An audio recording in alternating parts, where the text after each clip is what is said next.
කිරිගරුණින් කලාවගේ දුරට පෙනෙන සෑය මිනිස් මහිම දෝතටගෙන ලොවට කියන සෑය හෙළදෙරනේ රන්තිලකය පිම්බර මහසෑය සාදු සාදු අපිත් වඳිමු රුවන් වැලි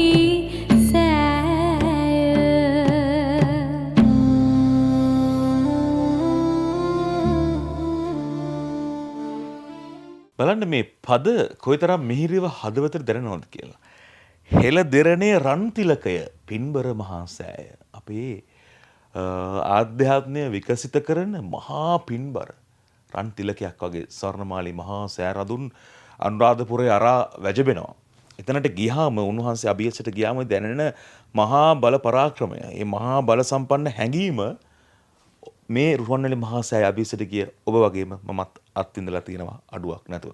එතකොට මේ 10 වෙනි කවියෙන් අපේ ගෞරවනීය ස්වාමින් වහන්සේ කියනවා මිනිස් මහිම දෝතටගෙන ලොවට කියන සෑය.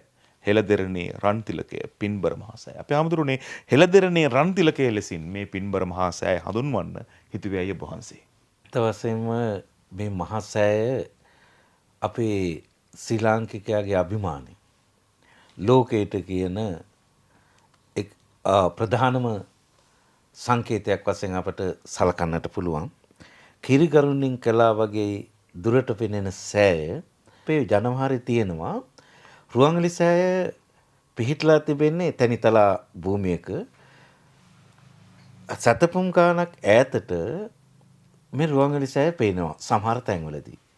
ඒ පෙනෙන මානෙ කොතෙක්ද ඒ පෙනෙන තැන යම් කෙනෙකුට පෙනුනොත් විශ්වාස කරන්න කියලා තියෙනවා අන්න එතන මහරහතන් වහන්සේ කෙනෙක් වැඩ හිටපු තැනක් පාදිරි ස්පර්ශ ලැබු තැනක් කියලා. අනිත් එක අපට ඈතට පේන්නේ මට නම් සුපිරිසුදු කිරිගරුඬ පර්වතයක් එහෙම නැත්නම් බුබුලාකාර චෛත්‍යයක් වගේ මට පේන්නේ කිරිගරුණින් කළා වගේ කියලා තමයි මට හැඟීම ඇති වෙන්නේ. ඉතින් ඒ හැඟීම මම හිතන්නේ මට විතරක් නෙමේ මේක පොදු අනුභූතියක් කරන්නයි මට ඕනකම තිබුණේ.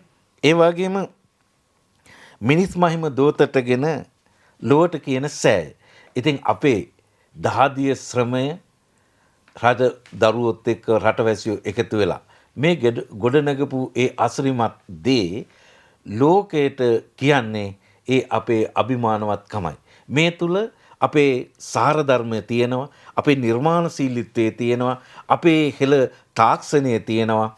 ඒ වගේම අතීත හෙළයාගේ ඉඳන් අද දක්වා පවතින නිර්මාණශීලීත්වය සහ සුන්දරත්වය කියන මේ හැම ගුණයක්ම ආධ්‍යාත්මික බවක්ම මේ සෑයේ නිරූපණය වෙනවා කියන එකයි මට ලෝකයට කියන්න වෙලා තියෙන්නේ. හෙළදෙරණේ රන් තිලකය පින්බර මහා සෑය. ඇත්ත වශයෙන්ම මේ පින්බර කියන වචنين මම අදහස් කරන්නේ එදා මෙදා කොයිතරම් ජනතාව මේ වස්තුව මේ පූජනීය සංකේතය වැඳ නමස්කාර කරන්න ඇද්ද. ඉතින් ඊතරම් කොතරම් පුණ්‍යවන්ත කමක්ද ඒ සෑ දරන්නේ. ඉතින් මේ රන් බිම එහෙම නැත්නම් මේ රන් ස්තූපය පින්බර මේ ස්තූපය අපේ මේ රාජ්‍ය රට ලක්දිව සරසන අලංකාර කරන තිලකයක් හා සමානයි කියන එකයි මම සඳහන් කරන්නේ. එහෙමයි අපේ හැමදෙරුවනේ. මහාචාර්යතුමනි මේ හෙළදෙරණේ රන් තිලකය ගැන මේ කවිය ගැන මොකද දෙන්නේ ඔබතුමාට? මල් පොකුරක විවිධ මල් තියෙනකොට ඒ පොකුර හරිම ලස්සනයි.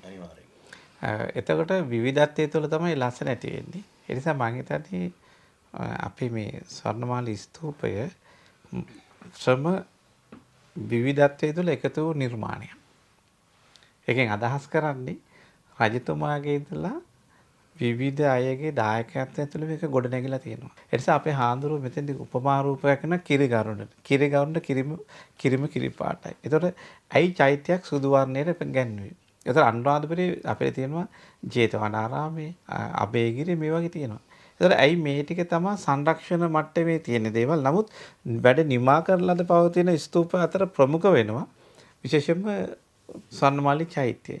ඒ නිසා මේක කිරිගරුණෙන් විශේෂයෙන්ම ඔබ දන්නවා අර බොහොම සුදුවන් වාටින් බබලමින් පවතිනවා. ඒ බැබලීම තුළ පෙන්වන්නේ මොකක්ද? අපේ ජාතියේ එකමුතුකම නිවහල් බව කියන කාරණේ. ඒ නිසා මම විශ්වාස කරනවා හෙළදෙරණේ රන් තිලකේ. මොකද රනින් තිලකයක් තියනවා කියන්නේ ලේසි නෑ. එතකොට තිලකේ තියන්නේ කොහෙද? නළලේ. එතකොට අපේ රාජ්‍යයේ ප්‍රධාන සංකේතයක්සේ එදා සිට අද දක්වාම පිළිගන්නවා කියන අදහස මේ කාරණයක් එක්ක අපිට ගම් වෙනවා කියන අදහස මට පැහැදිලි. ගරු මහාචාර්යතුමාටත් අපි ගෞරවනීය ස්වාමින් වහන්සේලාට අපේ ස්තුතිය ගෞරවය මේ අවස්ථාවේ පුද කරනවා. අපි මේ රසවින්දේ සහ මේ කතා බහ කළේ ਵਿਚාරයට ලක් කළේ අපේ ස්වාමින් වහන්සේ රචනා කරපු පද්‍යාවලියේ 10 වෙනි කවිය. 11 වෙනි කවිය තුලින් කියවෙනවා සිරිමා බෝපත් සුළඟේ පහස ලබන සෑගෙන. ඒ කවිය තුරතුරුත් අපි ඔබත් එක්ක බෙදා ගන්න සූදානම්.